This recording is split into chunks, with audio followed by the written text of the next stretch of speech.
What do the CIA, the Pentagon, and some of Wall Street's biggest companies all have in common? They use software built by one of the most secretive and controversial companies in the world, Palantir. Founded by a group of libertarians and data geeks, Palantir has worked with everybody, from the US Army to investment banks, to help them to make sense of massive amounts of data. But how did this mysterious company become a company that is projecting that its US commercial revenue will grow over 104% year over year and be worth more than legacy names like McDonald's, American Express, Goldman Sachs, Walt Disney, or even Nike? These are all household names, known to most people thanks to their decades-long presence and highly visible global brands. And why do some call it the company that knows everything? Let's dive deep into the world of Palantir. Palantir was founded in 2003 in Palo Alto, California, but it wasn't your typical Silicon Valley origin story. This wasn't two college dropouts building a photo sharing app in a garage. It was born at the crossroads of national security and advanced computer science. The founding team consisted of 5 individuals, but the two most well known are Peter Thiel and Alex Karp. Peter Thiel, the billionaire entrepreneur and venture capitalist, is best known as the co-founder of PayPal and a key member of the so-called PayPal Mafia, alongside Elon Musk. He was also one of the earliest investors in Facebook and an investor in Bullish, the crypto exchange. He also has long championed contrarian ideas, especially around technology and government as well. Then there is Alex Karp, Palantir's enigmatic CEO. He studied law at Stanford. This is where he met Peter Thiel, and after law school he earned a PhD in neoclassical social theory from Goethe University Frankfurt in Germany.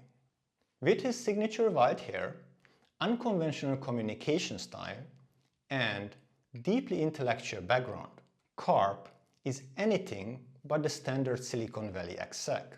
He is charismatic, polarizing, and philosophical, a figure who defies the typical tech CEO mold. Some describe him as eccentric, others as brilliant, but there's no doubt that he has amassed a cult-like following among Palantir's retail investor base. It was Thiel who had the original thesis. The fraud detection systems developed at PayPal could be reimagined as tools for national security. In the aftermath of 9/11, US intelligence agencies were overwhelmed with data, but lacked the tools to connect them. There was too much information scattered across systems, formats, and jurisdictions, and no way to make sense of them. Thiel believed that the answer wasn't more data collection. It was smarter software, tools that could identify patterns, surface insights, and help analysts to prevent future threats. Even the name Palantir comes from the Lord of the Rings, referring to the Palantiri, magical seeing stones that allowed their holders to see and communicate across vast distances. A fitting name for a company obsessed with turning fragmented data into a coherent, actionable picture. In its early years, Palantir operated largely in stealth mode. No website, no marketing, no hype. Just engineers quietly building and refining its core platform in close collaboration with government agencies. While most startups were chasing growth at all costs, Palantir was focused on getting the tech right, solving real problems for real intelligence officers behind closed doors. So, what does Palantir actually do? In short, it helps companies to make sense of large amount and complex data. But Palantir doesn't just offer dashboards and pie charts. Its software is built to solve what it calls wicked problems. The kinds of problems where data is messy, lives are at stake, and the right decision is far from obvious. Palantir has three core products. Gotham was originally built for intelligence agencies and defense. It helps analysts to find patterns, trace connections, and predict outcomes. Foundry is designed for the enterprise. It helps companies integrate data across silos, streamline operations, and make real-time decisions. And then you have the Artificial Intelligence Platform, or AIP, a newer tool that lets companies deploy large language models and AI workflows on secure, trusted data. Let's now look at some examples. Imagine that you are in the Department of Defense. You are tracking insurgent networks in a war zone. You have satellite images, drone footage, intercepted communications, human intelligence reports, and financial transactions. How do you piece it all together? Gotham lets you visualize those data points, connect the dots, and simulate outcomes. That is why one US Army colonel once called it the best intelligence software ever created. Now, let's shift gears. Let's say that you are running a global pharmaceutical company. Foundry lets your research and development, logistics, compliance, and finance teams all work off a single and secure data platform. From accelerating drug development to optimizing supply chains, Palantir's tools turn data into decisions. Palantir says that Foundry can reduce operational costs by up to 30% and that it can accelerate decision-making speed by more than 50%. Palantir's platforms are not off-the-shelf tools. They are highly customizable. Palantir engineers frequently work side by side with clients, embedding directly within their teams to customize the platform for their specific use cases. This hands-on, high-touch approach has led some analysts to argue that Palantir operates more like a consultancy than a traditional software company. That deep integration, though, makes it very sticky and makes Palantir tough to replace. As CEO Alex Carr puts it, we don't do pilots, we do partnerships. Palantir's early traction came from the US intelligence community.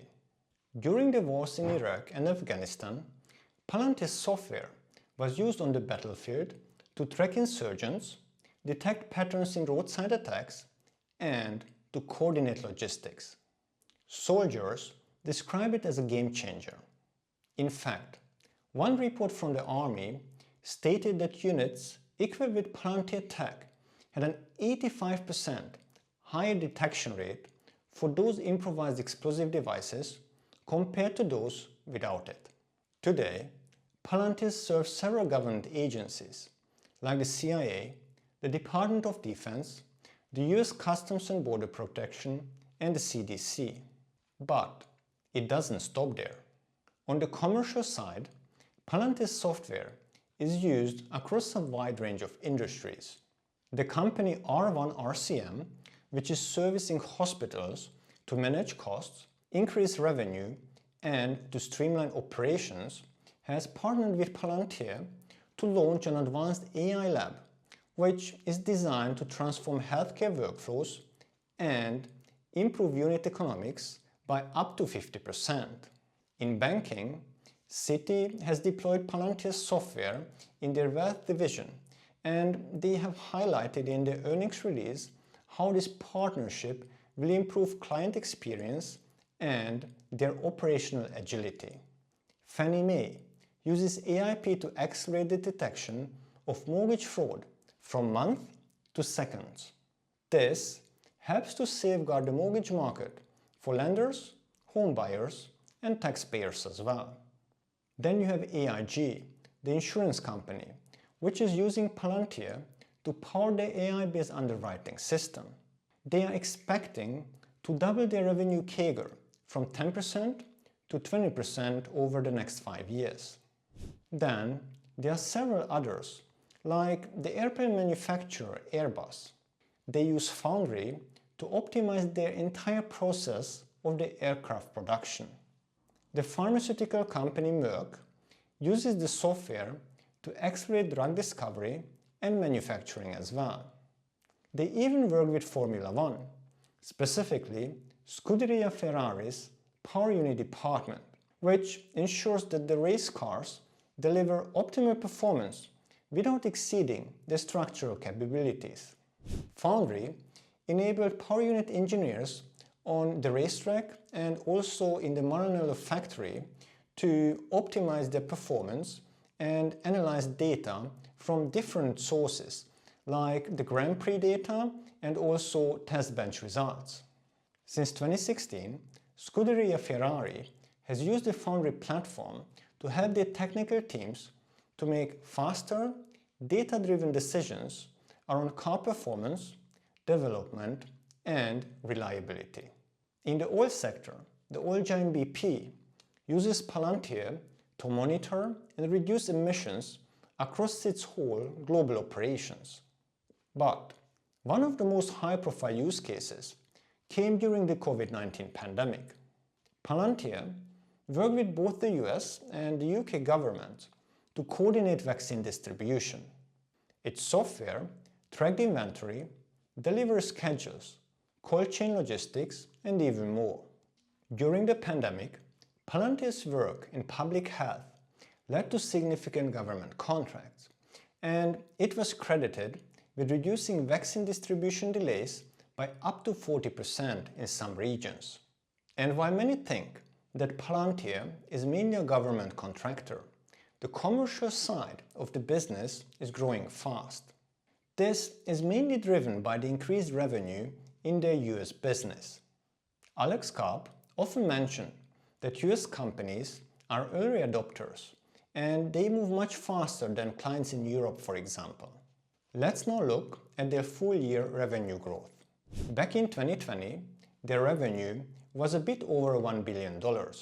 Fast forward to today, and they should bring in around $4.1 billion in 2025. That is a compound annual growth rate of over 30% over 5 years. Commercial growth is especially strong. In 2020, commercial revenue was roughly 37% of total revenue.